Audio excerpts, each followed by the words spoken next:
Powers' property. I heard Ripley coming before I saw him. He was yelling at his dog. That boy always yelled. Seems like he didn't know any other way of talking. Ripley appeared through a break in the trees, looking huge, even for a 15-year-old. He stood on the tangled bank at the edge of his property, his legs wide apart in the weedy grass. Tyrus, with a blood-stained muzzle, fawned around Ripley's feet. Ripley's radiation mask stretched up around his forehead. He was the only one I knew who refused to wear his mask all the time. Looking over at me and Muncie, Ripley folded his long arms across his chest. "Tyrus kill one of your sheep?" he yelled. "Damn right he did." "Why don't you get yourself another guard dog?" "Why don't you tie your dog up?" My grip tightened on the bony handles of my hips. Ripley glared at me from across the road. Even from this distance, I could make out the droop of the lid over his bad eye. He reached up, rubbing where the mask cut into the back of his neck. "I wish that mask would strangle him," I mumbled. "I swear I do." "Nyle," Muncie's voice warned me to cool down. Muncie was right. A 13-year-old girl, even one as thorny as I was, had no place messing with the likes of Ripley Powers. He was too big, too strong. But I couldn't help it. That boy sent the blood swarming in my head. Ripley took a half step forward and tugged off his mask.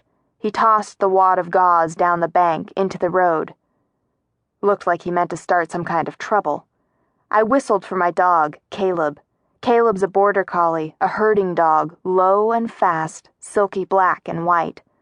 With Ripley looking so threatening, I would have felt better having Caleb nearby.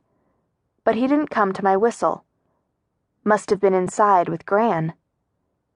All I had standing beside me was Muncie. The November sun shone on Muncie Harris's straw blonde hair, the way it shines on a cabbage in the kitchen garden. She stood on her short legs, breathing hard through her radiation mask. "Forget about Ripley," she said. "You'd better tell your grandmother about that dead ewe. She'll want to call Red Jackson right away." Every year at town meeting, the people of North Haversham elected Red Jackson as town officer. He's the one got us radiation detectors and masks after the accident. Whenever we had a sheep kill, Red would come out to the farm, take a look at the evidence. If a dog, and not some coyote, had done the killing, the town paid us for our loss. Usually dogs went for the rear first, coyotes for the throat. Considering the condition of the sheep and the bloody mess on Tyrus's face, the dog's guilt would not be hard to prove.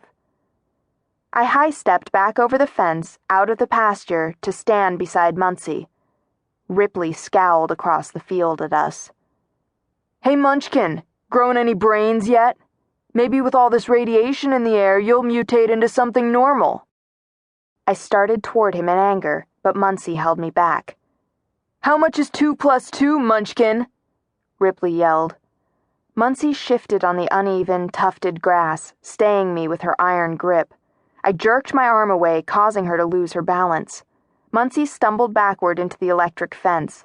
Her hand brushed the hot wire. She jumped at the sting. Laughing, Ripley pointed at her.